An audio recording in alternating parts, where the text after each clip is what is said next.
What is going on, everybody? Thank you all so much for tuning into today's segment of Mikase Sukase, and as always, I am your humble host, Niko House.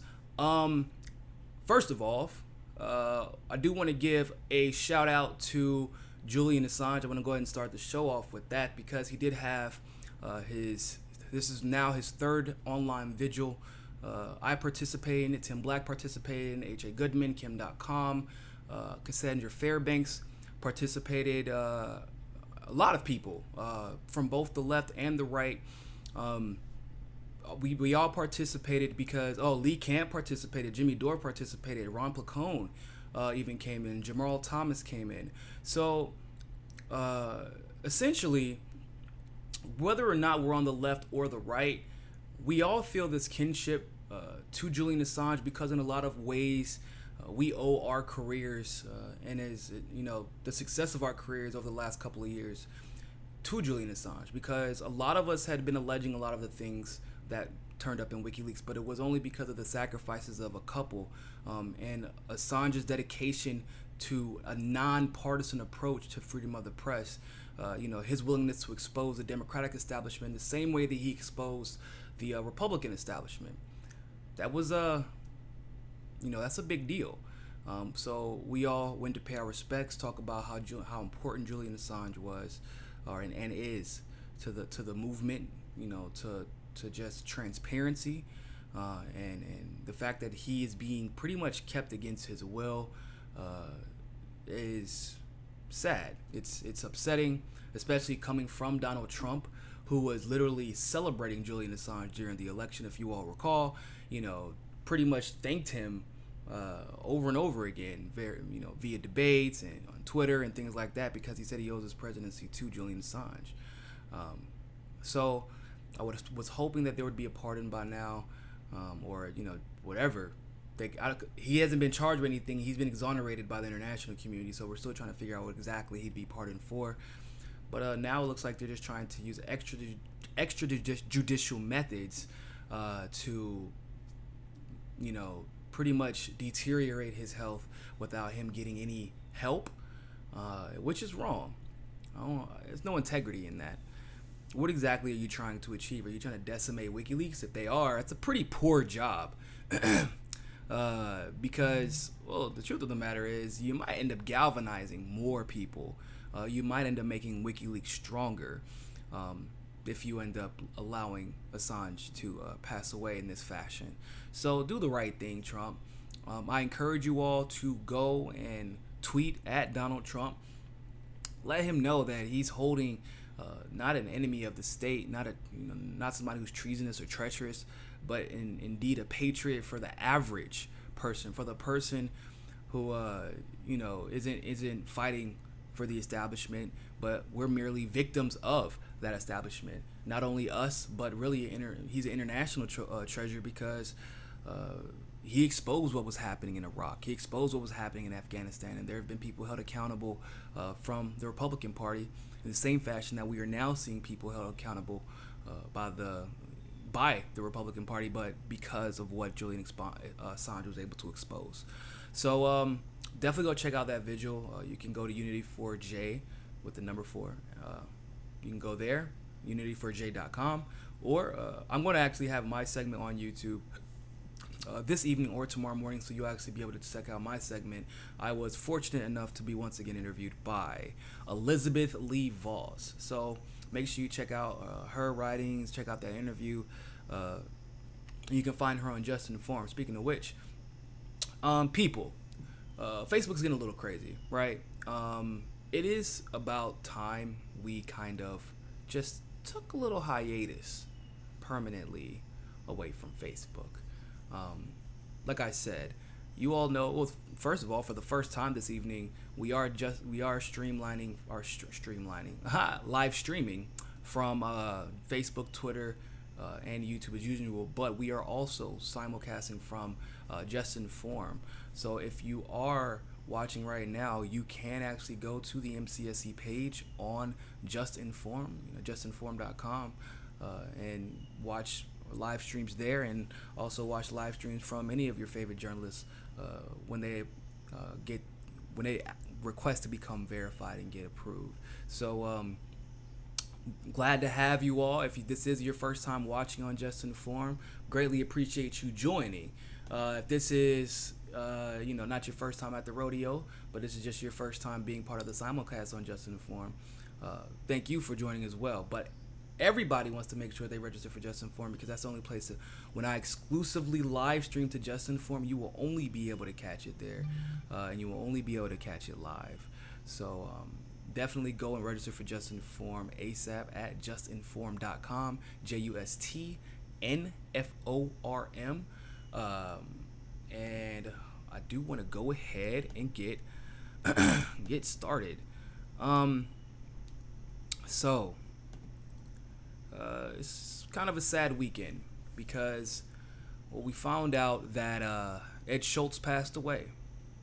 Now, for those of you who does not know who Ed Schultz is actually a journalist who used to consider himself a conservative, but then he saw the direction that the conservative or the Republican Party was heading in and decided to switch to Democrat. But the reason that he was able to switch to Democrat, or from conservative to Democrat, from MSNBC, which is where he used to have his own show, to RT, where he was finally given a different show, was because Ed Wood is one of those people who kind of enveloped himself in something bigger than a party or a name, or an affiliation, or trying to check the list, check the blocks of a list, depending on what psychology or what party you belong to. Ed believed in two things. He believed in journalistic integrity, clearly, and he believed in something bigger than Republican or Democrat. He was one of the journalists that would talk about every president who let us down as far as the labor force was concerned. He was one of those journalists that he tried to cover Bernie Sanders at his announcement. He was there ready to go live, and he got the call from up top telling him to shut it down. MSNBC subsequently fired him shortly after that interaction. But he tried to cover Bernie Sanders. He told people the wave was coming. I remember when he was describing Hillary's loss before she even lost, he kind of figured it was over for her. Funny enough, like on election night. And all his complaints, no, they weren't ad hominem attacks towards Hillary per se. It critiqued some of the things that she did, and it critiqued some of the things that she did during the election, and Bill Clinton as well. But he was more mad. He was more upset at how she treated the people. The fact that remember when she thought she was going to win? She legitimately took the night off.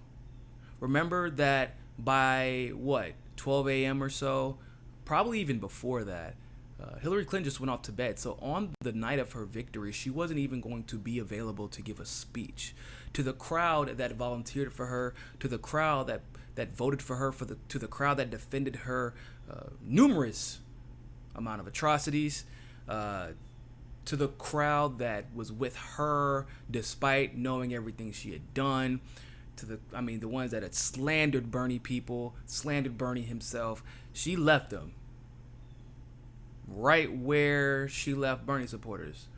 They were a little bit closer to the doorstep. We was about 3 steps down. She said she didn't need us. They were with her, but she won't with them. At least not that night. And maybe she should have been with them to console her after she got that ass whooped. But Ed Schultz was more upset by her hubris and this. She's just detached from the people she's supposed to represent. And when you put a lot of time and effort into something, one thing that I loved about Bernie was he knew that his movement was indeed grassroots. Taking a picture with one person could make the world for them. Like, no matter what happens at the end of the day, I'm going to have the picture of myself and Bernie Sanders during our private meeting. Like, I'm going to have that picture framed because of what it signifies for me. And what that means for anybody who's an activist or an organizer who thinks that, that the process it's too big. It's too big for them. That it's bigger than they are. You never know when you could be shaking the next president's hand, or shaking the next Alexandria Ocasio-Cortez's hand, or shaking the next Tulsi Gabbard's hands, or Nina Turner's hands. Keep reaching out and keep fighting. And you never, like I said, you never know what picture might be it. But for Bernie Sanders to actually take individual pictures and selfies with people, it showed that he had a great appreciation for the time that was put in, not just the money, because the on the ground work was the grueling part. People who got to donate to Bernie had it easy. Phone banking and knocking on the doors and the organizing through all the infiltration. That was a difficult part. So Ed did eventually go to work for RT, in case you didn't know. And the great part about Ed working for RT was that he was actually able to give that insight that others didn't have the platform to give. What I mean by that is he called out MSNBC, saying that they were more controlling and authoritative than RT had ever been. In fact, nobody had ever guided a story, guided a message, told him what he could not speak about. He talked about the same things on RT as he talked about on MSNBC, except for he was given more freedom to be a little bit more persuasive and opinionated in his discussions, because his shows, from what I can see, were always based in fact. So for him to actually come out and call out MSNBC at the same time defending RT, I have friends that work at RT. We have progressives that work at RT. Lee Camp works, is with RT with the Redacted Tonight. Samira Khan is a reporter, former Miss New Jersey. Jesse Ventura, former, what was he? He was a senator. I want to say he was a senator. Of Minnesota, and he's planning on running for president in 2020. So these are all progressives, and it's crazy. Peter Lavelle is a weird conservative kind of progressive guy who moved from here a long time ago and has been working for RT ever since. So like there's a lot of different people from all sides of the political spectrum on RT. And so, but there's this fear mongering that's been going on, like, this neo-McCarthyism that we call journalism, that RT is just Putin's little puppet, where he hands off scripts to Lee Camp, and he writes all of his jokes for Redacted Tonight. That's how a lot of the neoliberal media would cover RT, and unfortunately, they show no tact, no respect. These are the same people that were screaming, "You better respect Nancy Reagan when she passed, and you better respect Barbara Bush, and you better respect these people." Mind you, when Ed Schultz passed, I didn't see Joanne Reed tweet out anything showing respect. I didn't see Rachel Maddow. I might have missed it, but I didn't see it. I didn't see Rachel Maddow tweet out. I didn't see any of MSNBC. I didn't see the MSNBC page tweet out about Ed Schultz. They didn't do a story covering him. If they did, I would appreciate it if you could link it to me, but I did not see one. CNN didn't talk about it. Unfortunately, the only people that I saw talking about it were of course RT, right? And then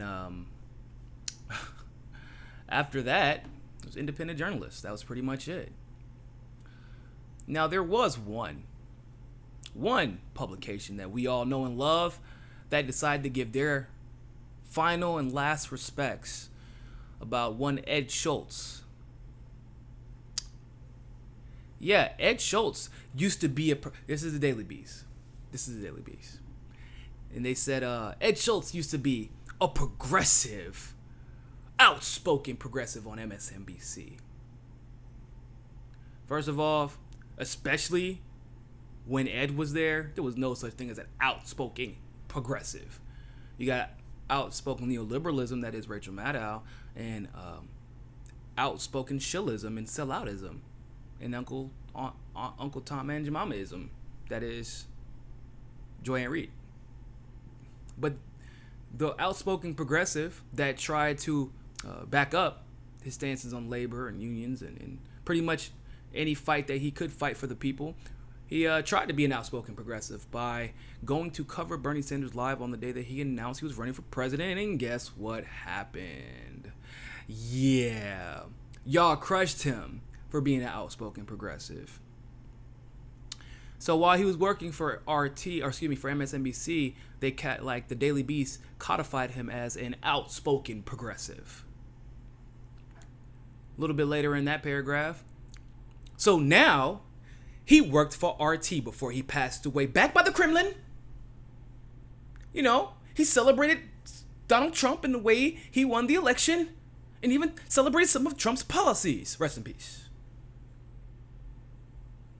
I'm not joking. That was a Daily Beast. I encourage you to go watch Tim Black's video covering it as well. He did a fantastic job covering that piece of filth they call journalism. But isn't it crazy that the neoliberal establishment can look at you and tell you, respect people like Nancy Reagan, respect Ronald Reagan, respect Barbara Bush. We should have more respect for George Bush Sr. He's sickly and ill. Ed Schultz did nothing but the right thing. I remember the quote that stood on my mind the longest was when he said, I'm happy to know that I'm the same person that came out of MSNBC as the person who walked in. And that's not that's not the same thing a lot of people at MSNBC can say. Hell, except for Rachel Maddow, she's definitely probably the same person. You don't get offered $1 million job in reporting, okay? And you don't get $1 million job in reporting the truth ever, and that never happens. So, once again, the Daily Beast showing that they are nothing but shills for the establishment. What a surprise. Right? What a surprise. So, I don't know if you all know this. Net neutrality has kind of been extinguished. If you don't know what net neutrality is, some people thought that it meant censorship. In a way, it could be considered censorship.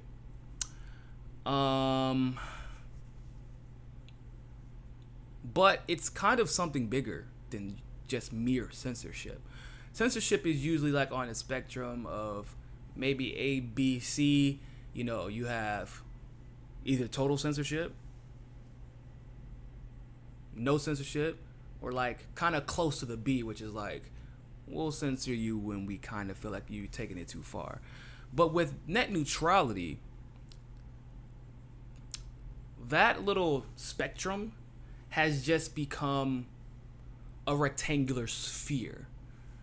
By that I mean, not only do you have to deal with the censorship that we know we deal with every day, that's true, but now you add a different element, because it's about throttling data. So like, they'll let you have access to certain data, like certain unlimited data, but don't expect to be able to stream on that unlimited data.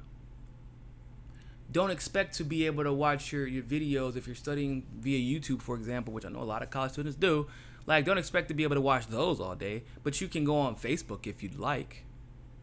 Don't expect to have all the cable you're paying for now, if you leave your current plans, by the way. But don't expect to have all the cable you're paying for now, and all the internet you're paying for right now in that same little bundled package. It's not happening. Now, this is big for individuals, but for small businesses who are just now getting started, this could be even more problematic. It gives another edge to big corporations because they can just pay for whatever. They don't care. Also, they get subsidized anyway. So all the stuff that they're gonna, they got those nice little accountants who figure out ways to make us pay for them screwing us. That sounds kind of messed up now that I think about it. We do. We subsidize corporations so they can screw us literally daily. That sucks really bad. But yeah. So with small businesses, some people may ask, well, don't small businesses get subsidized? In a way, they don't necessarily get subsidized. They do, but I don't like calling it subsidized. They get to not have to pay a bunch of stuff back out because they already paid for it. Like some subsidies for corporations, like they don't even have to spend $1 really, but they just get a subsidy just because they want to offer them, to incorporate. They want to incentivize them to incorporate in a particular state or build businesses in that particular area. So, but with small businesses, upfront costs hurt a lot more. Getting a refrigerator or a printer could be make or break for a small business. So I want to read this article about what AT&T has done now that net neutrality has finally been lifted. So it says, fresh off an apparently successful effort to gut a net neutrality bill in California, AT&T is taking a victory lap with the announcement of Watch TV. It sounds great, right? We're starting off on such a good note. Let's continue. A sketchy streaming TV. This is actually in a legitimate article. When an article starts off its explanation with sketchy as the adjective to describe in a plan it's about to discuss from a big corporation, you know it's about to take a turn for the worse. But let's continue. So it calls... not sketchy. That was a Freudian slip on my behalf. It said skinny. I thought it said sketchy. Freudian slip, my bad. But a skinny streaming bundle that finally shows us what the internet will look like without net neutrality protections. Launching next week, Watch TV offers 31 channels compared to the thousands that you have right now. So you'll go from thousands of channels with nothing to watch, with 31 channels, there's still nothing to watch, including a handful from Time Warner, which AT&T just recently acquired in an impossibly bad legal case from the U.S. Department of Justice that was failed to be stopped by the U.S. Department of Justice. For $15, it comes free with AT&T's recently announced unlimited data plans. This for $15, 31 channels. This is what monopoly looks like. But let's continue. I'm gonna explain why. What does $15, a price that makes Watch TV the cheapest streaming bundle option on the market, edging out Sling's basic package that costs $20? What does it get you exactly? Well, not a whole lot. If you're a big fan of mid-tier cable networks, then if you're not a big fan of mid-tiered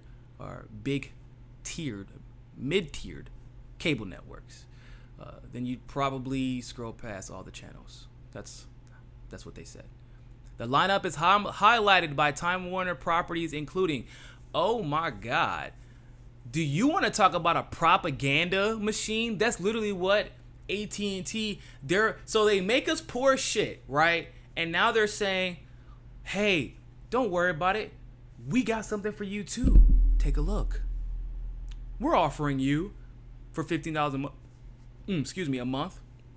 Cartoon Network. I don't have really that much of a problem with Cartoon Network. It's lost a step. Since I was a kid, but let's continue. CNN, TBS, TNT, along with Viacom channels, Comedy Central, BET, VH1, MTV2, not MTV, which is kind of weird. Most of the rest of Watch TV's offering include throw-ins that you may not have heard of. Next week, AT&T will make available two different but equally terribly named unlimited plans. Unlimited and Unlimited More. Both plans offer a $15 monthly credit that can be applied to purchase DirecTV satellite TV service.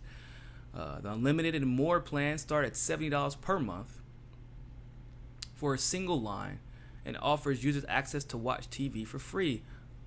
Oh, how nice of them. I just want you to understand something. The package for my AT&T unlimited data plan right now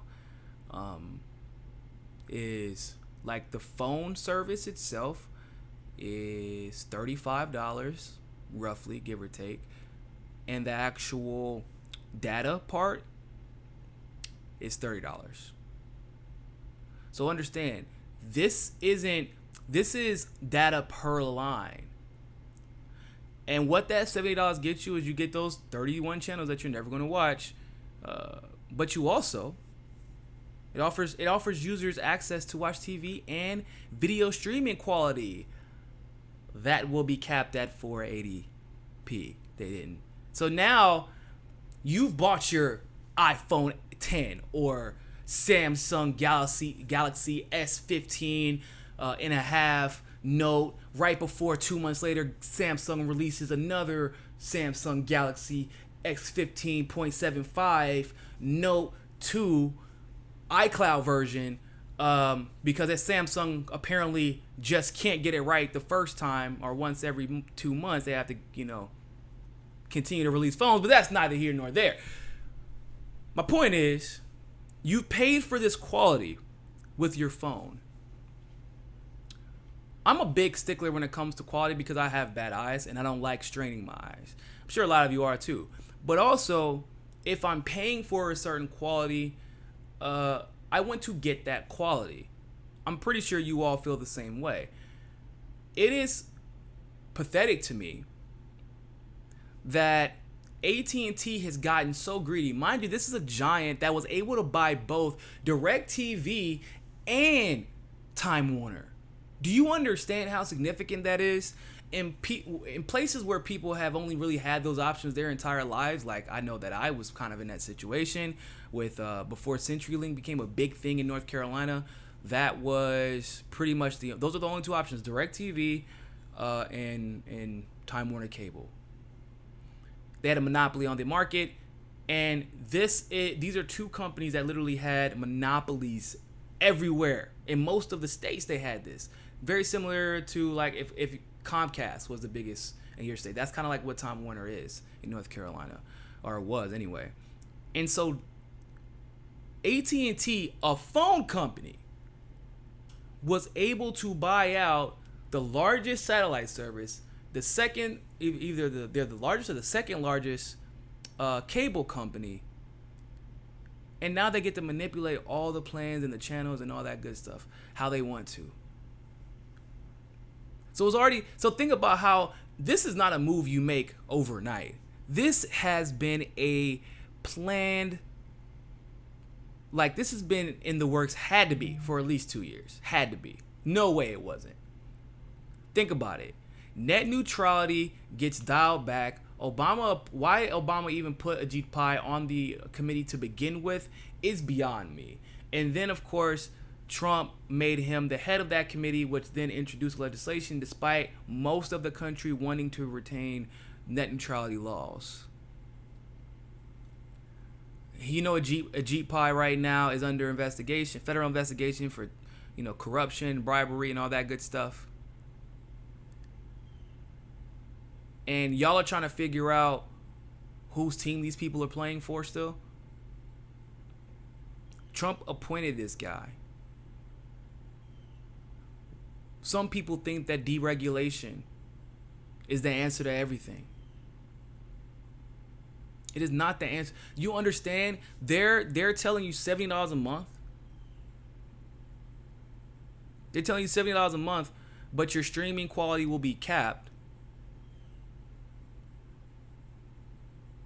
So you're actually, and once again, that's just for the data. That is not for the actual phone line stuff. That's not for your texting. That's not for your calling.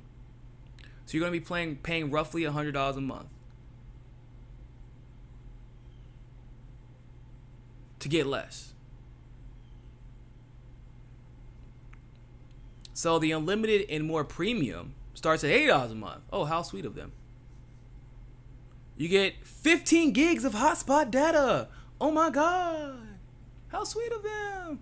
It also gives subscribers the ability to choose premium streaming services that they will get for free each month. So that's kind of nice because they get HBO, Showtime, Stars, Amazon Music Unlimited, Pandora Premium. Actually, those are kind of lame. Nobody who watches HBO. If you're watching HBO for anything other than Game of Thrones, you need to get off of this stream. Okay, we've been moved past HBO. We haven't gotten past Game of Thrones yet. One more season. Bend at the knee. Bend at the knee for net neutrality for the oligarchy. You will bend the knee. But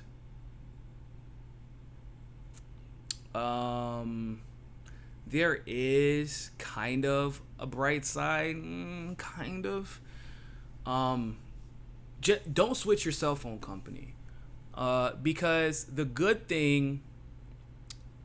There's two good things. One, I know with AT&T, you can pretty much get grandfathered into any plan that you'd like. I'm still grandfathered into my unlimited plan from 2010, maybe 2011. I think closer to 2011, and it's 2018. My unlimited plans for my iPad and my phone are still the same. I have not gotten any update. They've been trying to sell me on the other BS plans. Don't get me wrong. We would like to switch you into this. I was like, you can kiss my ass. I'm not switching out of a damn thing. Not gonna get me. Sorry. So if you're in a plan, make sure that you keep it. If you like it, keep it. Because they can't, if you catch them like regularly controlling the output of your pixels, like your resolution, the 480p, 1020p, 1080p, 720p, 4K, whatever. If you catch them doing that regularly, and you have a plan that where you are getting this guarantee, then there is grounds for a lawsuit, and I'm sure that we're going to see it. I mean, AT&T gets it all the time, so it wouldn't be surprising.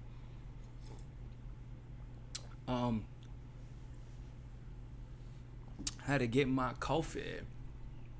But yeah, that would be grounds for a lawsuit. So the other good thing is that there are a lot of states right now out there protesting and fighting net neutrality, saying that if you do not adhere to the net neutrality laws in whatever, like I know California is fighting for it right now.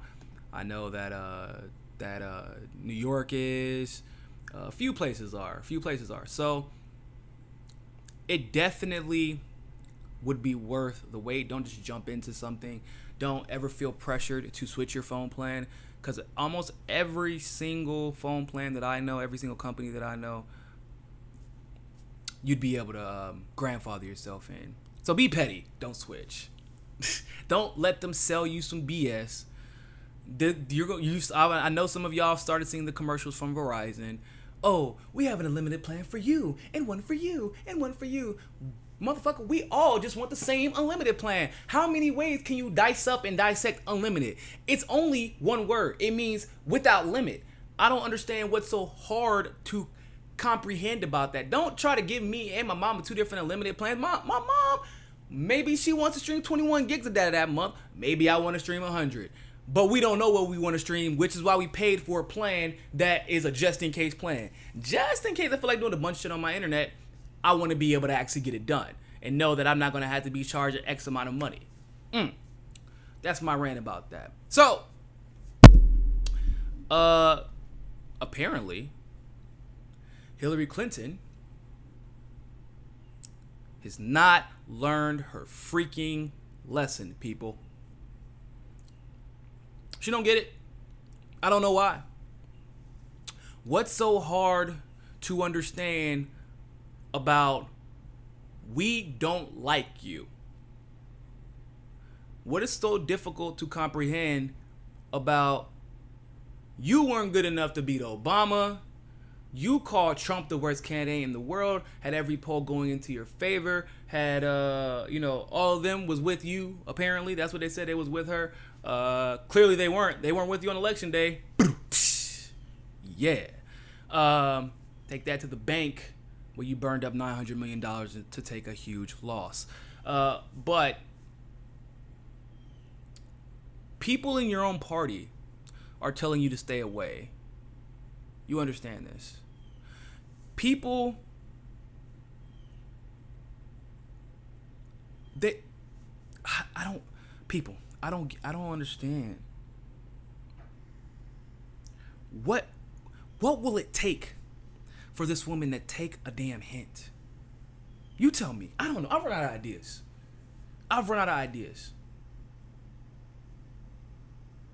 How can someone lose to a candidate as bad as Donald Trump? I don't mean bad. I mean, yeah, you may have the way you feel about him versus the way I feel about him, but I don't mean bad like he wasn't bad in the tactician. Like, in a way of a tactician, he was genius. He knew what his base was. He knew what the majority of the country was. He took the general talking points that everybody liked and didn't like, and didn't take shit from nobody along the way, which was smart. It was tactful. I mean, it was tactical. It wasn't tactful. It was the total opposite of tactful. But but when I say bad, I mean, let's compare.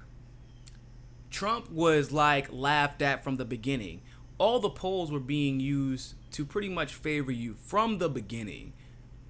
Trump even had the establishment against him, like the establishment right and the establishment left against him. You outraised him 2-1, right? Almost double the amount of money that Trump raised and outspent him. Trump is brazen. He said some ignorant stuff. This man had more conspiracy theories and some facts released about him than, hell, even you at times. Except for the world blindly accepted all of these things. Some were true, some weren't. Whereas for Hillary, everything you said about her was a Republican right-wing conspiracy. But the difference about that was, yeah, she was able to dodge. She was able to actually dodge people when it came to like the critiques, like the Black Lives Matter critique, super predators, you out here pushing people out the room. You were able to dodge them. Trump didn't dodge them.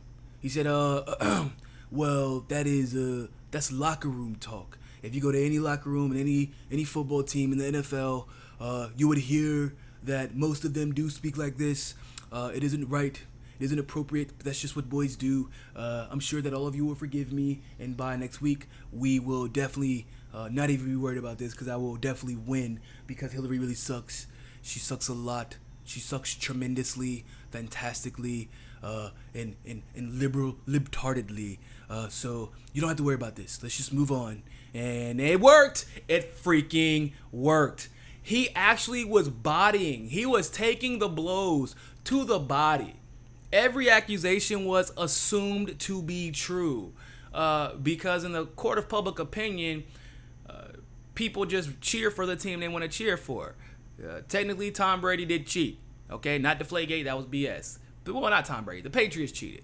But if you ask a Patriots fan, they were being tactical. They were ahead of the game. You know, they were strategizing. It's kind of like that with politics, clearly. So everybody believed everything about Trump.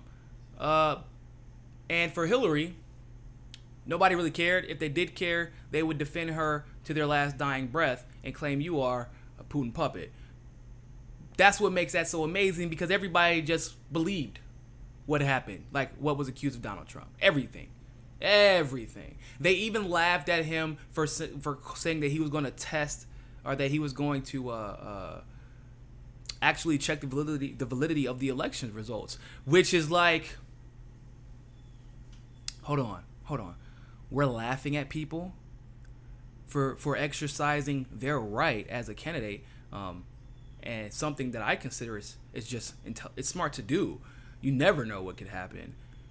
They were laughing at Trump for saying that he was going to make sure that the elections were audited if he had lost. I'm still bitter at Bernie Sanders for not auditing the results of the primaries, at least to a significant degree. He did request audits in some cases, but you know what I mean. So for Obama to come out and laugh at Trump saying, "Oh, he's being a sore loser. This isn't some country in the Middle East. This isn't some country in Africa or in Eastern Europe. We're an industrialized country. We're an industrialized nation." And for Trump to just not admit defeat, which we all know is coming because everybody's with her and it's her turn and she's bought everybody off. And if I don't cooperate and she doesn't win, what about my legacy people? She's going to tear me through the dirt. Y'all don't know what I've been dealing with over the last 8 years. Please. I don't want to end up suicided. But, you know, I'm just speculating that part. I don't know if that's really how that conversation went. Probably, though. But that's what we're laughing at now? We're laughing at candidates saying, hey, can we make sure that the votes that were put in by the people who expect this democracy to work correctly, can we make sure that those were counted correctly and that they're going to the appropriate people? Like, so maybe perhaps possibly, I'm going on a limb, maybe a little far-fetched, try to maintain our democracy, at least maintain the appearance that our democracy is legitimate, although we know at this point it's kind of mostly not. Can we try? No, that's crazy talk. I was really pissed when they laughed at Trump for that. You know, Trump is a bully at times too, but for most times he's a bully. But okay. So what happened to when they go low, we go high? Respect. You know what Obama would have gotten if he would have said what he should have said? He would have gotten much more respect from all people watching. When Trump said, you know what, I'm going to contest the election results because that's my duty. That is the least I can do for those who have put in time and effort to campaign for me, work for me, vote for me. And I want to make sure that those votes were counted correctly. Of course, he would never say it in that many words, but that was the gist of what you could take away from him contesting the election, because he's very well aware. He's bought off elections. He admitted it. So he's very well aware of how corrupt the system is. If Obama would have actually took a step back and said, you know what, I'm gonna confuse everybody, throw everybody for a loop, Trump is absolutely right. In fact, we should always have our candidates audit elections so we can make sure that the voices of the American people are being recognized. Good on you, Trump. You know, everybody would have took a step back, pause. It would have been international news, and it would have won major cool points for him. And it would have taken some of the wind out of his sails, because now Trump has kind of ran a lot on, I'm the opposite of Obama. And so what happens when Obama agrees with him? He doesn't really know how to handle when his enemies agree with him sometimes. So so it should be noted that Hillary Clinton clearly does not know how to take any experience and learn from it. Doesn't matter how embarrassing, how revealing, it doesn't matter. Apparently. Now, many of you may be asking, why do I feel this way? Why do I think she's running? Well, according to Daily Mail and a few other publications, Hillary Clinton has been walking around and putting on her fundraiser shoes. Her little tap dancing fundraiser shoes. Yes, sir, Mr. Establishment. I sell you this country tomorrow if you give me $1,500 million and claim it's for charity. Her little tap dance with her $3,000 pantsuits. She had she raised $1.5 million for the immigrants. I'm not gonna lie to you. What? I don't want to be cynical. I don't want to pretend. I don't want to say I'm cynical. I'm not cynical. But people, let's be very clear here. $1.5 million for immigration. What the hell does that even mean? What is $1.5 million for immigration? For what? For you? What? Who are you giving the money to? And what are are you gonna give it to specific immigration? I don't want Hillary Clinton around no immigration, nothing, nada, nothing. All them damn orphans that disappear under her watch and the Clinton Foundation watch in Haiti. Nope, not even. I don't want you nowhere near immigration anything, sir, ma'am, whatever you are. You evil witch of a demon, you.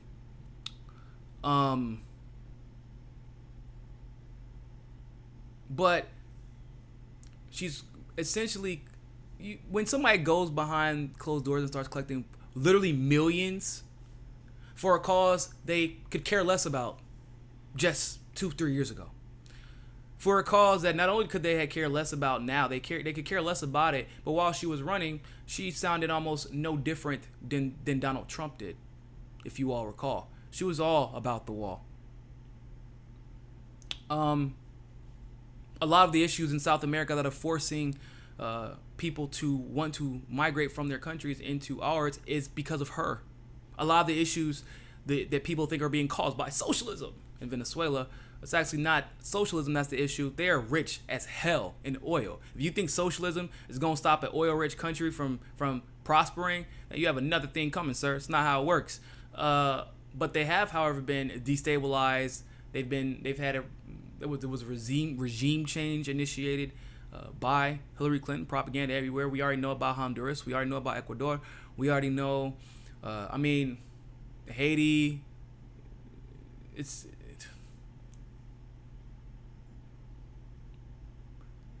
This woman doesn't do a damn thing for charity. But she is getting her contacts together. She's taking some campaign promises, and she said, hey, the country is so unhappy with Donald Trump over immigration that they're going to forget every other reason they hate me.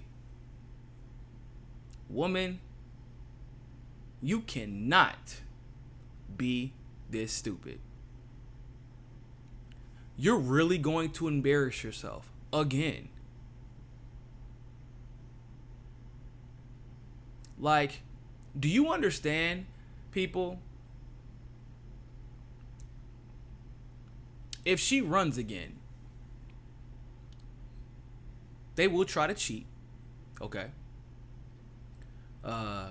Make no mistake about that. They will absolutely try to cheat. And I feel like that's why I think her comeback has a lot to do with the superdelegates issue.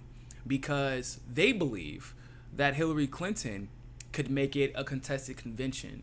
Whereas Kamala Harris, in reality, let's be real, she gets smacked by Bernie Sanders, really, or Tulsi Gabbard. Cory Booker, same thing. He gets smacked by Tulsi Gabbard or Bernie Sanders in the primary. It would be way too hard to cheat for them. You're going up against a woman of color, veteran, who is extremely well spoken, very astute when it comes to the issues, on the right side of the war in Syria, on the right side of the the anti-Russia rhetoric, all about accountability, paper ballots, challenging primaries, anti-regime change, anti-war platform. Like, you're not going to beat her. And Bernie Sanders is Bernie Sanders. He has the most name recognition out of any Democrat in the country. He's not even a Democrat. That's not good for your party, by the way. So, what does that mean? That means they've just made it so that superdelegates can't vote until there's a clear tie at the convention after the first vote. Or I think it might even be after the second vote. I have to verify that. But you might not even have to worry about that, because Bernie Sanders may obliterate, especially because California's coming so early, Bernie Sanders may obliterate everybody, or Tulsi Gabbard even may obliterate it, or Tulsi Gabbard and Bernie are so neck and neck that they just throw each other, whoever is closest to winning at the convention, they just throw their delegates toward the other one. And either scenario that you're going to end up with leads to the Democratic Party losing, despite trying to cheat their way to the general election. Now, with that being said, if you enter Hillary into that factor, you can always use the excuse once again, name recognition. Well, it's her term now. Why do you think that David Brock and what's his name, and Peter Dow, even trying to reach out to the Bernie people. He reached out to Jeff Campbell on Twitter. I think he's going on the Humanist Report. But Media Matters to David Brock and that whole crew has their own Facebook, people. They literally are running it now. They've ramped up the censorship. I mean, even with this net neutrality thing, like, it could get worse before it gets better. But even with Bernie's name recognition, it would still be so close that now, all of a sudden, she gets all the establishment votes because we already don't even count the absentee ballots. Don't even count the provisional ballots. We know where theirs are going, right? We already know how that story ends if Hillary Clinton wins. Tulsi and Bernie could potentially split each other's votes, so people would then start to believe, oh, well, clearly more people want Hillary Clinton, right? This is why we need ranked choice voting, by the way. Hillary Clinton wouldn't even, I don't think she would get past the first round if ranked choice voting was a thing. If she did, she'd be pretty much at the back end. Because the way it works is everybody who would have Tulsi Gabbard number one would have Bernie Sanders at number two, and everybody who has Bernie Sanders at number two would have Tulsi Gabbard at number one. They would have more ones and twos between them that eventually Hillary Clinton might be able to place third, but a lot of people want youth and exuberance, so that they would go with Kamala Harris and they would want another woman of color. So, like, she probably wouldn't even make it out the first round with ranked choice voting, but because of our really bad system that we have right now, she could potentially make it. She could cheat, and the whole world could pretend once again that she didn't. I, however, will be attending as many Tulsi Gabbard, Bernie Sanders rallies as I possibly can. Hopefully in different capacities, wink wink. But we need to make sure that we're monitoring. I know a lot of you are dim exit, which is fine. So this conversation isn't for you if you're dim exit. But if you're a dementer, then you need to be holding your elections accountable. Stop just accepting L's on face. Stop just taking losses and be like, well, we didn't campaign hard enough. We didn't. No, a lot of you did. A lot of you did the hard work. But Nancy Pelosi walked out the gate with 70,000 votes and nobody questioned it.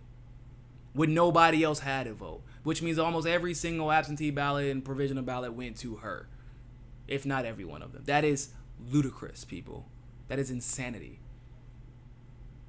They can just say that because, well, who's counting them? Who's counting provisional ballots right now? You tell me. So it's time to get it in gear. It's time to start having those conversations again. If you're one of those people who are just absolutely not going to participate in a Democratic primary at all whatsoever, then more power to you. I am honestly going to take my vote between Tulsi Gabbard and Bernie Sanders, and go from there. But like I said, the conversation really needs to be not even on party politics. It needs to be on how do we start fixing the system and addressing the infrastructural issues that are keeping third parties out, that are keeping independent candidates out. There should be no reason why a Green Party candidate or a Libertarian candidate has to go out and get signatures and get approved in states to run when they have more than 1 million people apiece registered into their parties. Makes no sense. It's not fair. So we're going to take a short break. 5 minutes. We'll be back at the top of the hour, 8 p.m. Eastern Standard. Don't go anywhere. We will be right back.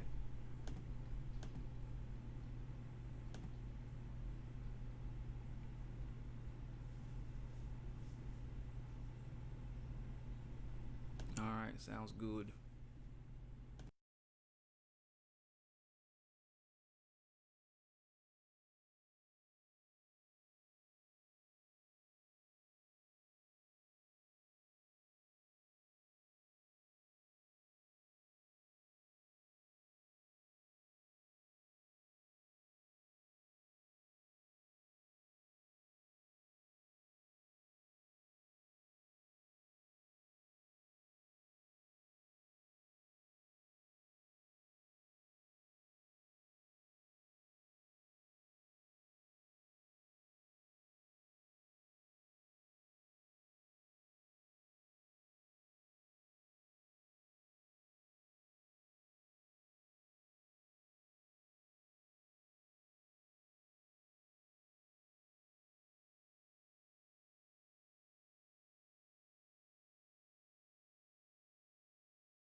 All right, people, we are back. Thank you all so much for tuning in to the second half of tonight's episode of Mi Casa es Su Casa. I am pretty excited about this news that I don't think a lot of you all have heard at this point, but it's extremely important. It's something that we've been kind of upset about for quite a while, involving Syria, and it's because the only thing that we have really asked for with Syria is that, hey, I think that those people are tired enough of random bombs going off in their backyards for speculation, from bombs and guns and bullets and shells that we paid for. So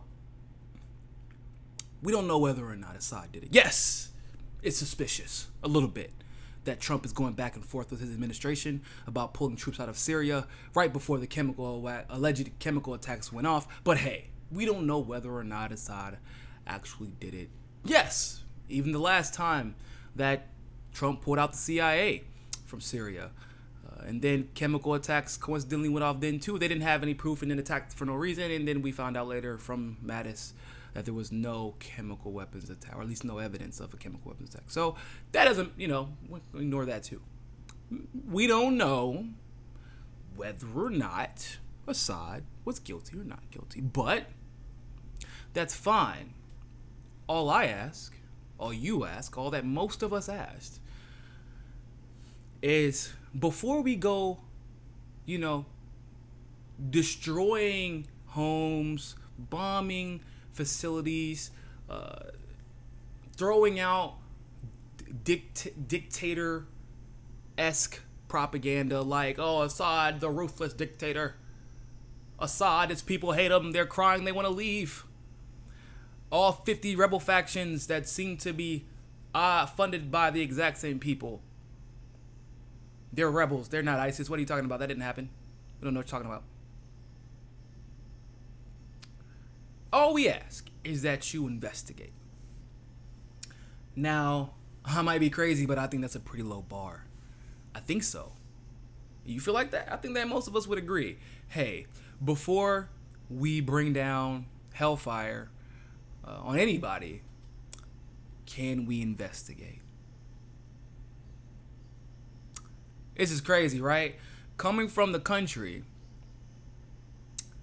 that before they even wanted to say a negative word about Hillary Clinton, they had to investigate for 2 years, seemingly.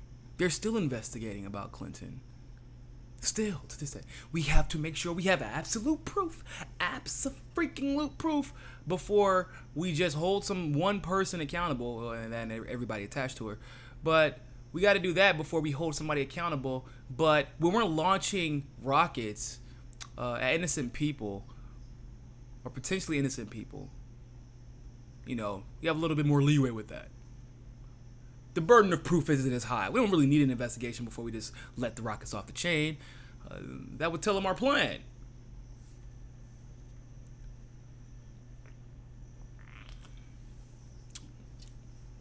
But I guess what you would call a mixture of great news and bad news came out of the OPCW today. So for those of you who do not know, the OPCW is the Organization for the Prohibition of Chemical Weapons. That has literally, I'm not exaggerating, they've never done a damn job. If you know anything about Desert Storm, then you know that we were lighting it up with the 50 cal rounds, for example. The tips of them was unenriched uranium. So like the videos, have you ever seen a video like with a freaking like a tank or the top of another truck fly into the air? Like that came from explosions from the 50 cal rounds and from other explosive rounds that were like tipped with unenriched nuclear uranium that left radiation in both our soldiers and theirs literally now. Actually, that it's Cody Snodgrass alleges that has a lot to do with the Oklahoma City bombing, because a lot of the federal files were in that building when there was about to be a lawsuit. So, yeah. Anyway, so the OPCW has clearly not done its job 100%. At least in at least when it comes to the monitoring the United States, but we kind of create these organizations ourselves, so it's very unlikely that any of them will ever hold us accountable. God, whoo, Lord help us when it does happen. We have to take those licks. Kind of sucks to say that, but somebody's like, well, what happens if people invade y'all? Like, I'm going to hold it down for my country and my family and my friends, don't get me wrong, but there's still going to be a huge part of me that's like, man, I'm fighting somebody else's fight. It's like, your friend who starts talking trash, but they small, and they just call you to do the fighting for them all the time. They're like, man, you better stop talking trash to me, dog. Like, my homeboy Niko got you. Like, you keep this up, I'm going to have to get behind him so that he can handle this situation, because that's the person I actually bring in to handle these situations, because I can't get involved in any physical labor. I'm too important for that. So I'll have that guy. I'll hide behind him, and you keep talking, though. He got your number. That's kind of like how it would feel to fight against some of these countries, because we've been guilty a lot of the time. So,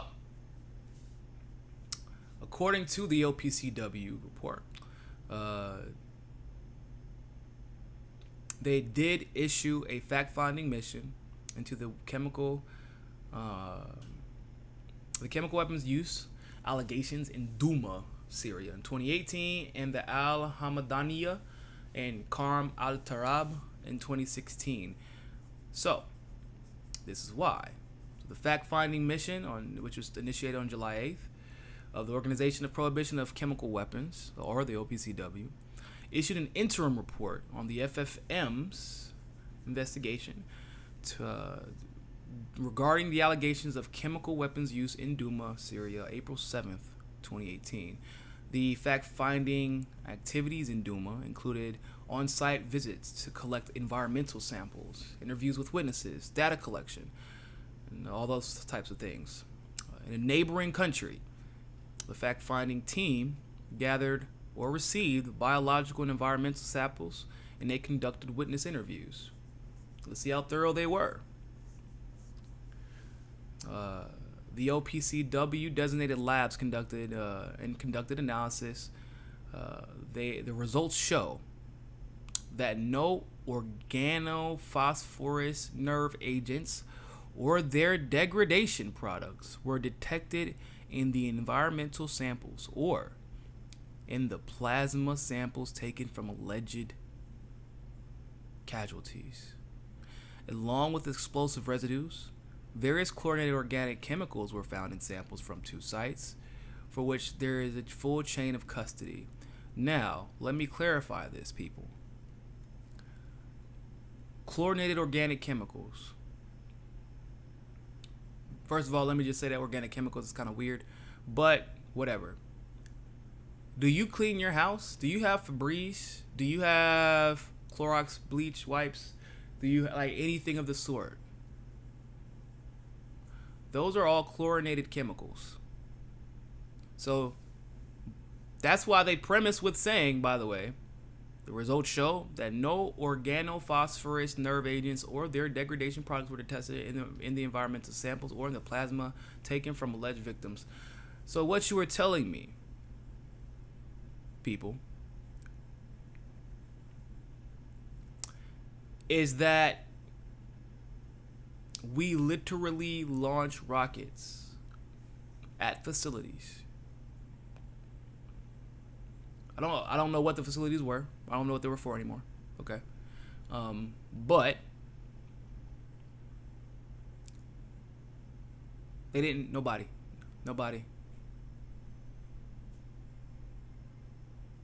I'm like,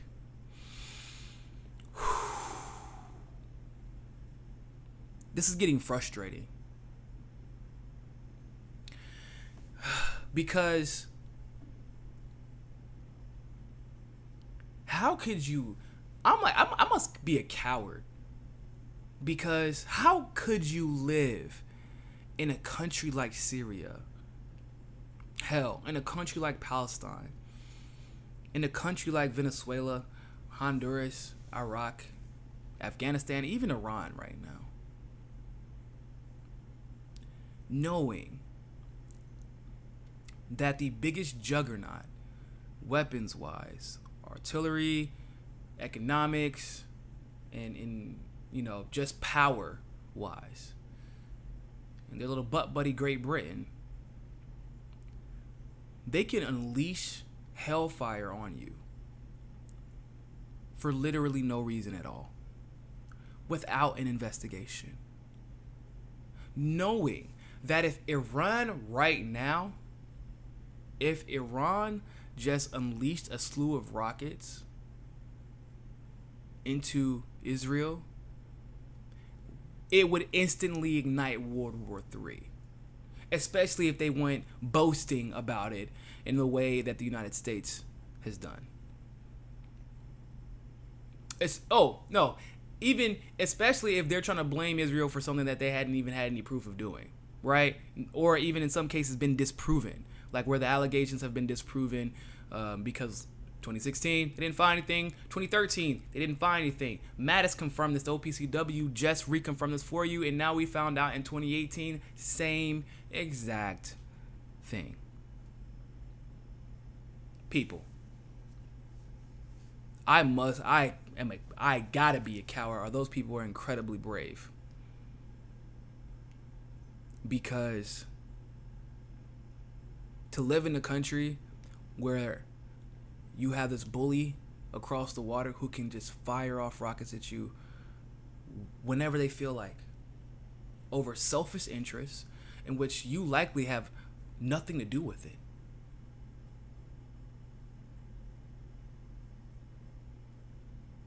That's incredible to me. I can never do it. Talk about privilege.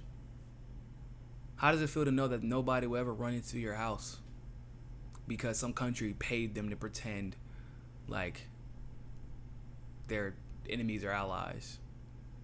Or, when the U.S. ran up in houses in Iraq pretending like we were the friends. They show you all those pictures of soldiers carrying kids. Oh, we love the soldiers. Why did you kill my daddy?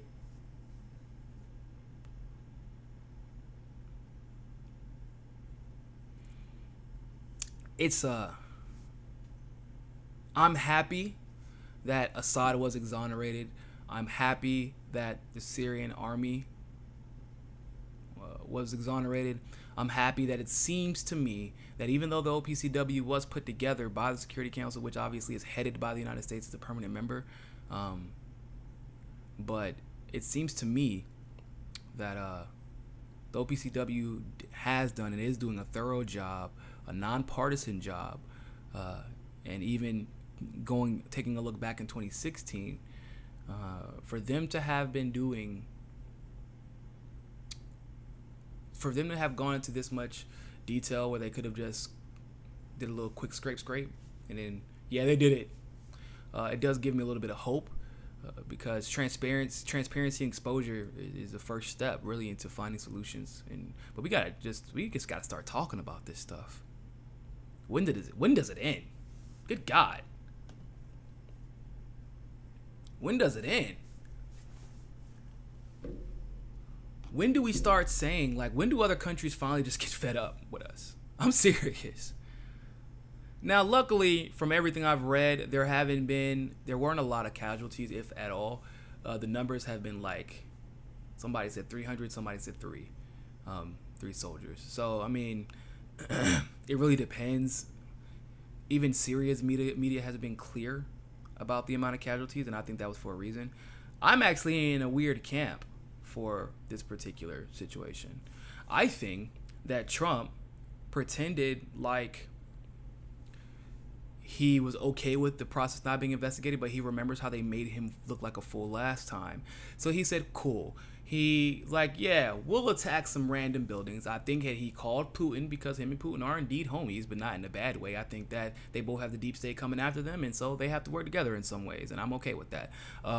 But he probably called Putin, was like, look, which facilities are empty, you know, and if there are, you know, empty of people, I mean, you know, we're going to bomb these facilities. We think that if there are any chemical weapons there, it'll be taken care of. But at least we know for a fact that there won't be a lot of civilians around. So let everybody know. And we're gonna. And Trump, what he did is said, "What should we do, everybody?" And he kind of sat back and watched and listened, right? And I think he was like, "Who here thinks we should bomb everybody? Raise your hand." Everybody was like, "Oh, me." And I think he started looking at, okay, I can't trust this person. I can't trust this person. I can't trust this person. I can't trust this person. Because if you and I knew that there was no evidence of chemical weapons, if Rand Paul even came out and admit that there was no evidence of chemical weapons, if Mad Dog Mattis comes out with all of his neo-connery and says that there was no evidence of the earlier chemical attack. However, we're going to find some. So there wasn't evidence then. Trump, at a certain point, you gotta assume is at least smart enough to be like, I should probably watch my six on this one because this could be a setup. And I think that's what he did. I think that he actually was not dumb enough to fall for the let's go into an all-out war with Syria. I think that he watched Maddow the next day. I think he watched Joanne Reed and CNN and all these neocons and neoliberals alike, and Twitter personalities, and Hillary herself, I believe, and at least that was what happened in 2016. He watched as they beat the war drums in unison. They were in harmony.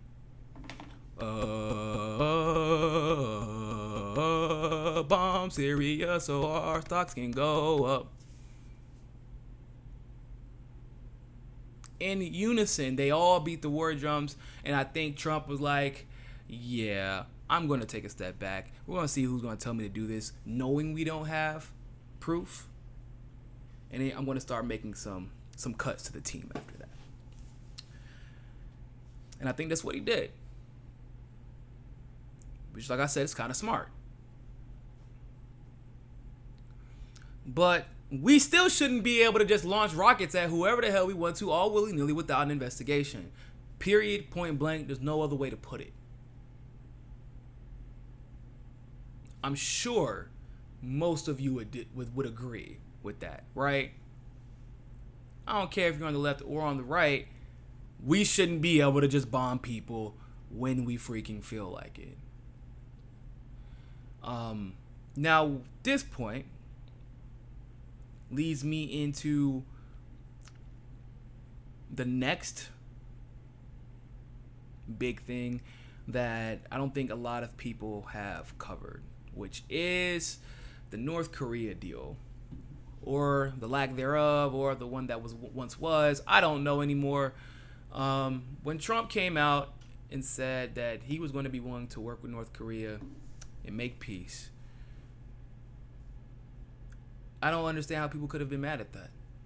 But there were. The same people who were just absolutely adamant about the belief that Trump would probably start a nuclear war, World War III, whatever, with Kim Jong-un. Remember, they were so adamant about that. They believed that in their hearts and souls, Trump was such a loose cannon that he couldn't negotiate with anybody. He couldn't work with anybody. He can't work with our allies. He can't work with the enemies. He can't work with. So those same people, when Trump decided, you know what?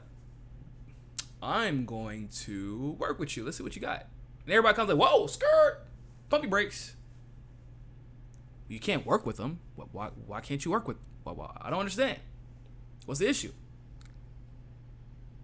I'm thinking that the world is going to rejoice. No, I'm not really thinking that. I've been doing this long enough to know that the world is not going to rejoice whenever Trump does anything good. His base will rejoice. A few of us, the populace of the world, will rejoice. But mostly the entire establishment, everybody who just, fawns over anything the establishment says about Trump, they're going to hate. It doesn't matter what he does. So I didn't really think that, but it felt good to say that I thought that, because maybe just possibly if I woke up, it would be like, oh my God, what a beautiful day. Did you see Trump didn't send us to war? Who would have thought that shit? But hey, congratulations, we're not gonna die today. Like, it would have been nice to wake up to that. That's not what happened though. I woke up to, why is Trump being so soft on Kim Jong-un? Why is Trump willing to work with other dictators but not willing to work with our allies? And I'm like, well, there was a lot of things wrong with that. You're telling me the same person who was too temperamental, and that temperament was going to unquestionably lead us into World War III. We just knew that for a fact. I didn't say that. I never thought that. I thought it was hyperbole the entire time. But the establishment thought that. Or at least they tried to pretend like they thought that. And people, of course, echoed it, because that's what echo chambers are. Unfortunately, in an echo chamber, everything echoes, even the bullshit, right? So, those same people, I wake up the next morning, people,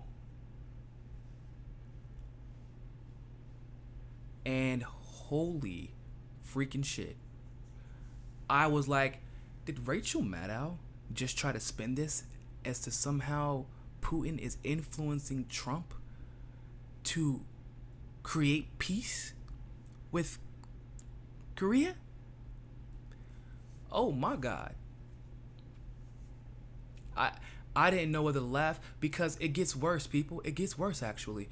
What made it even worse was that the Dems, the very next morning, after all the war profiteering stocks dropped, they all, or not all of them, a lot of them decided to introduce legislation to prevent Trump from following through with the peace deal, because it would have disallowed him from unilaterally pulling troops out. By the way, didn't actually unilaterally prevent him from surging troops in anywhere, just from pulling them out. It's really weird. We're taking your power away to bring peace, Mr. President. We don't trust you with it. You haven't had a good track record with it. So the day after war profits died, that's what legislation got introduced. And it gets even worse, because you want to know one of the talking points? I'm so serious. You would have swear it came right out of Sarah Palin's mouth. One of the talking points for the Democrats was that our military, they're not bargaining chips. What? What does that even mean? People, if I'm in the military, I'm a vet. You all know this. When I was in, if you would have made me a bargaining chip for peace by saying, we'll pull you out of a war, we'll pull you out of danger, we'll pull you out of gunfire, I mean, if you've been on the DMZ, it's not fun. Anybody will tell you that. If you ever use me in a bargaining chip, as a bargaining chip in peace, or for peace, I'm all about being that chess piece. I'm all about being that checkers piece. Bargain me, please. Just bet me. Hey, we're going to take Niko out if you do what you're supposed to do. Now, I know that's a bargain, okay? I don't want to use my soldier's chip, but we're going to take him out. You know, I'm going to say, all right, sir, whatever it takes, anything to see for this country. That's what I'm saying. Now, they were like, they don't have a problem using us for bargaining chips by sending us to Syria to look for chemical weapons that don't exist, putting us in danger of 50,000 rebel groups that are at each other's throat.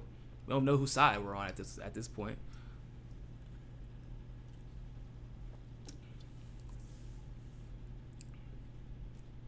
But they use the neocon talking point. That is literally the most neocon talking point that you can use. Our military, they're not bargaining chips. What? You know, when you think of the stereotypical ways that politicians answer questions whenever people are trying to use extreme examples of like how they dodge and parry and, just generally escape answering any question. This was almost like it was like like you weren't even prompted for this dumb ass statement. It was an unforced error, okay? Yeah, we're gonna pass legislation because our military is in bargaining chips. Yeah, nailed it. High five. And the Democratic establishment was like, yeah, good job. That'll do it.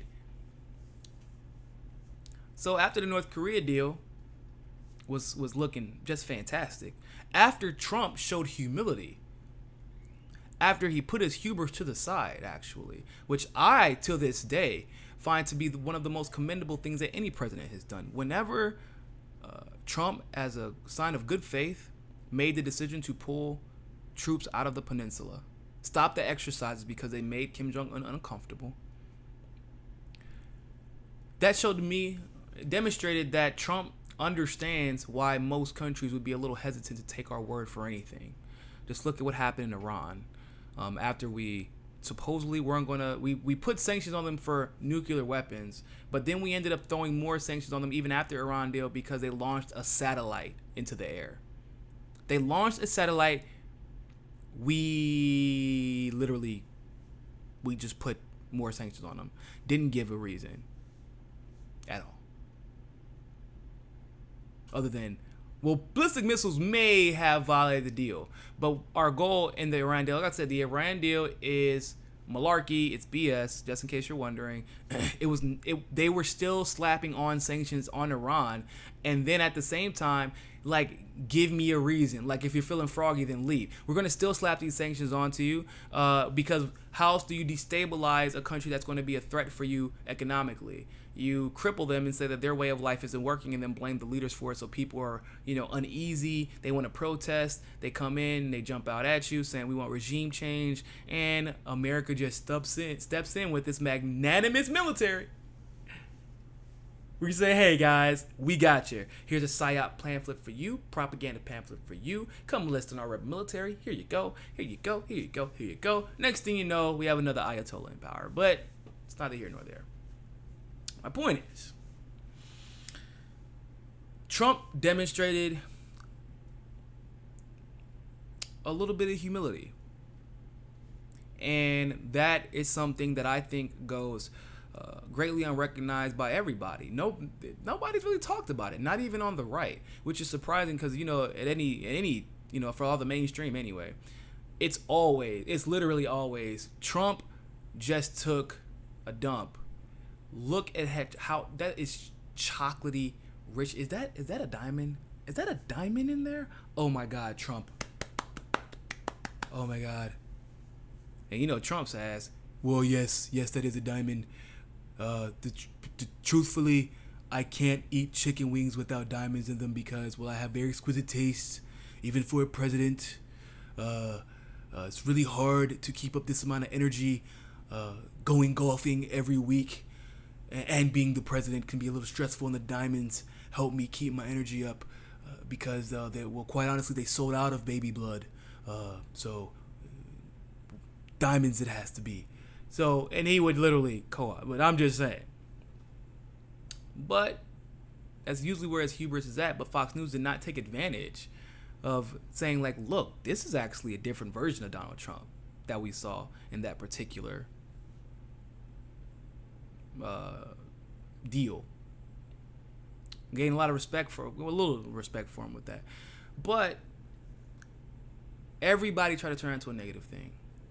Now, here's the news that just came out last week about the North Korea. I don't want to say news.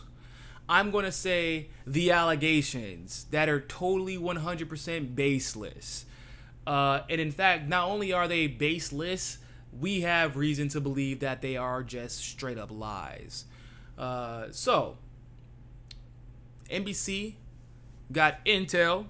Oh yeah, you go. If you're listening on American Freedom Radio or if you're listening on a podcast, there's a lot of quotes going up right now, just letting you know. So if you hear the random pauses or random inflections in my voice that sound the same every time I say a word, it's because you're witnessing quotes through the radio. Just envision me doing it in a nice shirt and some cool glasses. So, let's begin. So, NBC got some intel about North Korea still enriching nuclear uranium in secret sites that they've known about for months, and they've never said anything until the deal actually looked like it was going to go through. And so they've decided I've run out of quotes, okay? My fingers are cramped. But my point is, it's all bullshit. It's bullshit. I'm just going to go ahead and call it like it is. It is not true. You're telling me that they've been aware of this intel, because they're saying that they've been there for months. And they even went out of their way to say, even during the diplomacy stage, can you believe Kim Jong-un had the nerve? Trump, he was playing you like a fool. Look at these secret sites that we didn't know about until just now, after the Democrats tried to kill the deal. Why didn't they cite that in the legislation? Makes you wonder. If you knew about this, why not cite it in the legislation? Maybe because you're full of shit. People, I know that some of you may not be familiar with this, but at some point in 2016, there was this allegation that started with a guy named Gucci II, then WikiLeaks, and then, these intelligence agencies, a lot of them apparently are imaginary, all agreed that Russia hacked our elections for the benefit of Donald J. Trump. And if you questioned it, you are a Putin puppet. You are a Trumpster. You are a Bernie bro. Now, this all started, which a lot of people forget, this all started when two agents, anonymous, of course, as always, kind of doubled down on the Russian narrative, which, once again, ironically enough, started, or coincidentally enough, I should say, started with NBC. I'm not joking. So the same NBC that use anonymous sources on a narrative that has been disproven time and time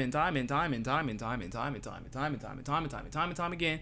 I believe it's either Ben Norton or Glenn Greenwald does a thorough job of calling out every single time a part of the Russian narrative falls through the cracks.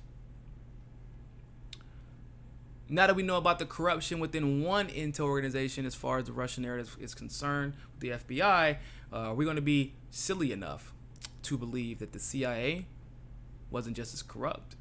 Now that we know about the retractions, oh my God, I'm pretty sure that this had to be the year of it, retractions. I'm pretty sure that there's probably never, not in the last 2 years, has there ever been more retractions.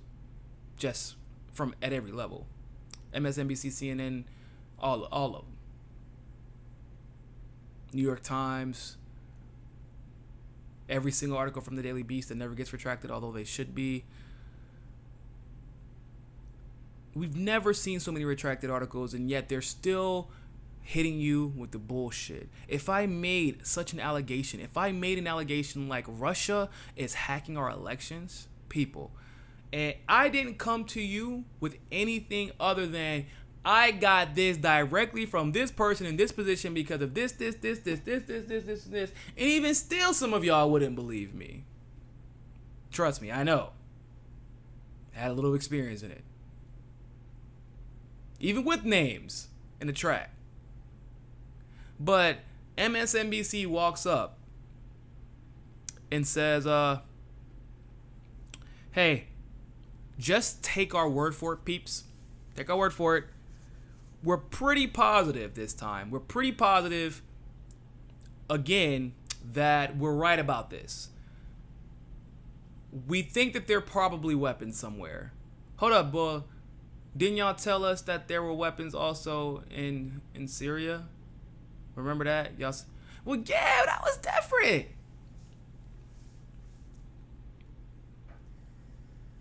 Here's probably what's most interesting about that. It's that the CIA actually refused to comment on this particular issue. Now, here's why that's funny. Think about something. Who picked head of the CIA last time? Think about it. Who picked CIA last time? Obama. So, of course, they were going to say whatever the hell Obama told them to say, or whatever that administration told them to say. But who picked the head of the CIA this time? Well, Trump did, after there was some disagreements. Right at pretty much, I think if I recall, right after the chemical weapons situation in 2016, they started that conversation about getting somebody new in because they couldn't trust them, clearly. Now, obviously, what's her face? I don't even remember her name. I don't want to remember her name. But she is a terrorist. She tortures and terrorizes people for a living. But more than anything else, she knows who got her job, and she knows who will take her job the moment she ever decides to betray Trump.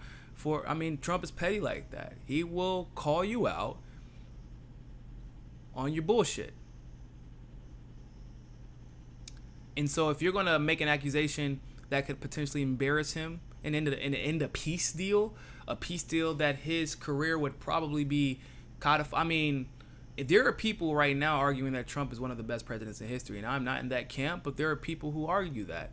And from their perspective, what they define as a good president, or at least a better president, I should say, they truly feel like Trump has done a better job than a lot of other presidents. Now, God forbid this man brokers peace between North Korea, South Korea, and the United States. That's a problem. That's going to be up there for a while, Pete. All of our presidents have ended peace. Seemingly. We don't broker peace. We broke peace. We broke it. And then we break it. It's no longer existent when we come into the room. If we're in your negotiations, understand, we didn't jump into your negotiations to stop a war from happening. We came into your negotiations to make sure that war was going to happen. We were just trying to figure out how many weapons can we put both of y'all down for as we sell them to you. That's what America's known for. So, it's kind of stupid for Trump if he believes anything that they're telling him about North Korea after they lied to him about not Syria not once but twice. After that same establishment tried to throw him under the bus, calling him treasonous, a traitor. Trump has his issues, but the issues that he has are unfortunately non-unique to Donald Trump. To Donald Trump I am 100% certain, is using his office for personal financial gain, and he should probably be impeached under the emolument clause. He should. I'm certain that he's using. You know why I know this? Because, like I said, he is non-unique. The Congress and the Senate would never, ever, ever, ever suggest impeaching Trump under the emolument clause. Do you know why? Because all of them could be impeached under the emolument clause. Most of them, not everybody. But when you are a congressperson where your salary, I think, is what, 100, maybe a little bit over 100,000 a year, maybe more, maybe less. When your salary looks like that, but somehow you're worth 25 million or 20 million or 18 million. I know investments are good. I know the market has been booming from the 1%, but what the hell? Like,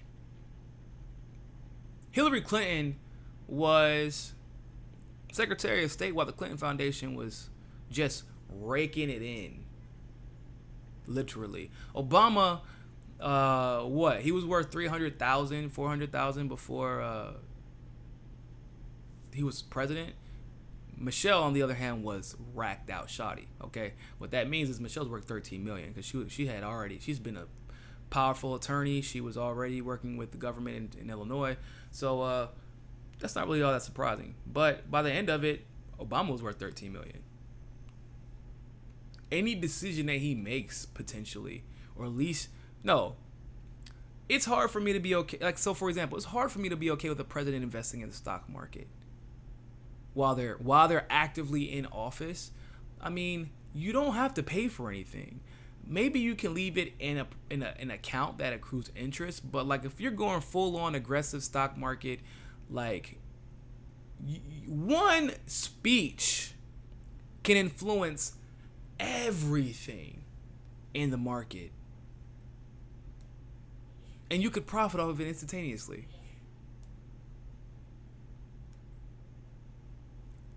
How?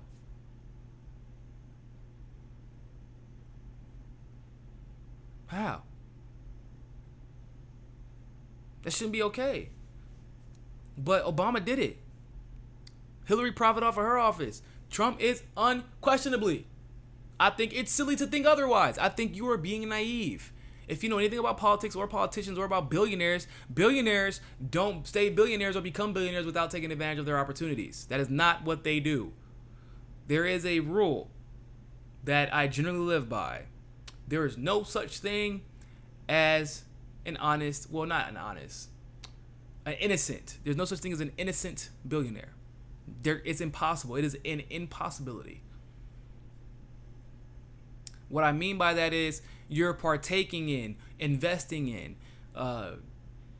participating in labor, like unjust labor practices.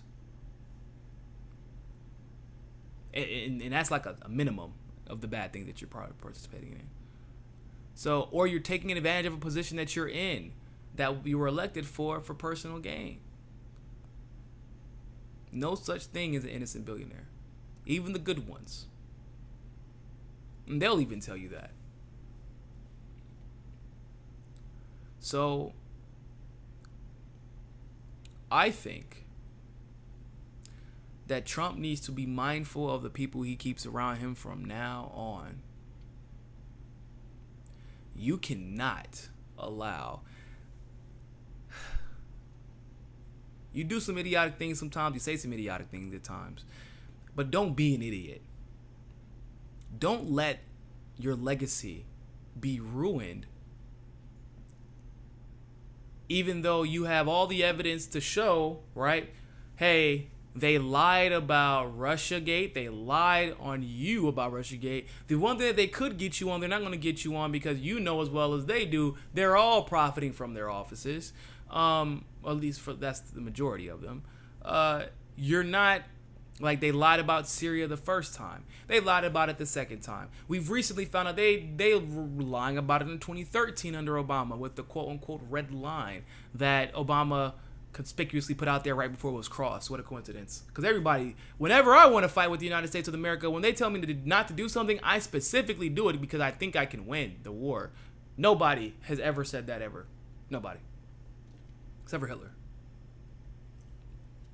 But we didn't beat him, Russia did. Let's be clear about that. We just bullied people. We bullied Japan into submission. And we're kind of chilling in Africa, trying to protect the Great Britain's colonies, and we kind of were in Europe for a little bit, and that's pretty much it. But I digress. Anyway, but you've seen countless examples of how the establishment will lie to you, especially you. You're the president, and you're outside of the establishment. And to be quite honest, you weren't their first pick, if you recall. I think you and I both remember that. it wasn't supposed to happen like this. And I always tell people, if you're like, you have to measure everything in pockets. You can't just, and of course you want to put things together also, but you have to measure things like, as you, especially when it comes to Trump, you have to kind of measure things in a vacuum. The success of his presidency will absolutely be on a spectrum. Okay, let's just go ahead and say that. But with North Korea, some of you are wondering whether or not that it was a deep state psyop or something that benefited the deep state because, well, they don't allow things like that to happen. And that was a very good point. Judging from everything we've learned in the past, especially from Syria, from Iran, from Palestine, from Argentina, you know, the general examples that we always use. When the deep state doesn't want something to happen, it seems like they will go through extraordinary measures to make sure that it does not happen. So the moment, mind you, so they attacked him, saying that he would never do such a thing. And then when it actually happened, what took place? The stocks dropped. Remember that. When the deep state wants something to happen, stocks don't drop. Well, except for when they want an overall market crash, but this is war profiteering stocks. Nobody. That's the one thing you stay invested in. Because, you know, usually that doesn't get affected by anything. We still gonna find money to send soldiers to kill innocent people, so it's not going anywhere. But so the stocks dropped and all the war profiting markets, and then the Dems once again introduced legislation that would have effectively prevented the deal from going through. That's two. And now we have, like I said, this example of 5 anonymous, once again, 5 anonymous intel people that nobody knows, nobody's seen, but we can just trust, we can take their word for it. Because those intel people have done so well in the past. They've been above reproach. Their facts have been without question 100% substantiated, except for all of the times that they have not been substantiated. I mean, people, we can go all the way back to weapons of mass destruction. We can go even further back. I mean, how far back? Like, we invented Islamic extremism, people, but we say that it came from, you know, that Iran started, or you know, we lie right now saying that Iran's the biggest funder of terrorist organizations, which is literally not true. If you don't want to count us, we can go down the list of Saudi Arabia, Qatar, Jordan, Israel. Where you want to, I mean, we can go all day. Iran is at the bottom of that list, people. We are far ahead of them. That's for damn sure. I remember I saw a video that came out where a guy visited Iran. He was actually a Jewish guy, visited Iran, and he was like, yeah, this is really not exactly what we are told about it. Like, they have all the same things that we have. They have the same struggles that we have as people. But they're not like Saudi Arabia, hyper oppressive, dictatorial, like oligarchical, royal family driven. Like, it's not like that. It's not like Sharia law in Iran. They don't practice Wahhabism.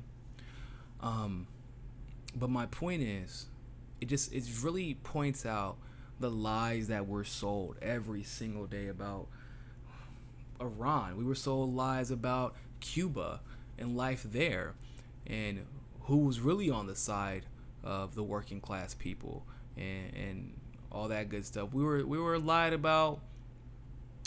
Really, we're still being lied to about South Africa in some ways.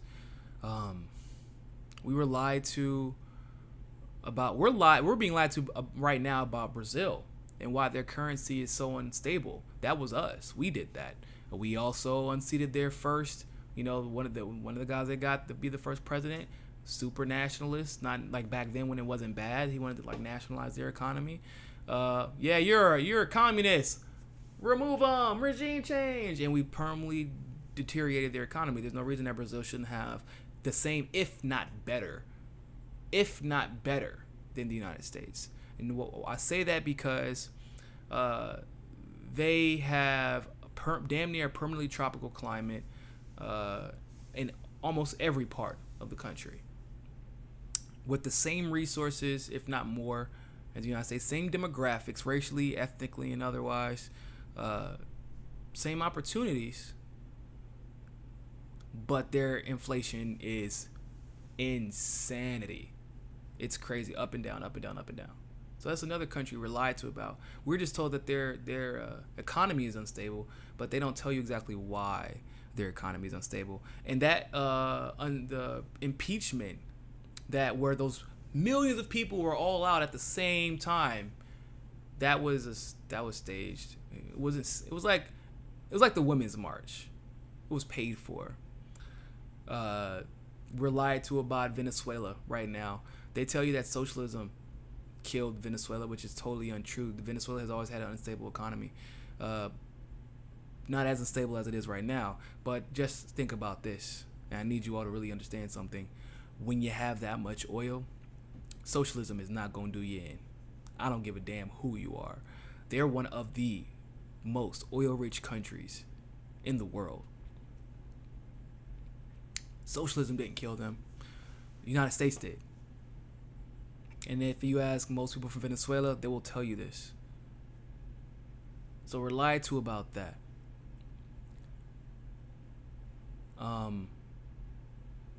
I see something about some breaking news. Witness to Seth Rich murder confirmed. I did see that there has been a witness to Seth Rich's murder. I don't know what it will result in. Just because we know he was murdered. I'm hoping maybe that they can identify somebody with the camera footage. And if they arrest somebody, that they start singing like a caged bird. That would be beautiful. But anything to help bring some justice to Seth Rich and his family would be more than welcome by me, and I'm sure would be more than welcome by you, all of us. I mean, they try to say it's about conspiracy theory. It's not no damn conspiracy theory, people. We just say, hey, you're the same group of people who run into a house because one too many cars pull in and out the driveway, and you assume that person's a drug dealer. You do that with minimum to no investigation. But somebody who is a Democratic operative, who was high profile, even gets mentioned in Donna Brazil's book. The Democrats speak on his behalf. It was eerie and scary whenever. Ugh. But we say investigate. That's it. Literally it. All we say is investigate, please. And we're all right-wing conspiracy theorists. Isn't it? It's crazy. This is how corrupt the process has become. They've convinced the entire establishment left, and some of the neoliberal left, and some of the neocons also, that the progressive Democrat who was killed during the primary election, who was primarily mourned and remembered at the time by progressives, is being elevated as a right-wing conspiracy theory. That's the establishment for you. With that being said, people, thank you all so much for tuning into this evening's episode of Mikasa Tsukasa. Remember, more than anything else, find your balance. Peace.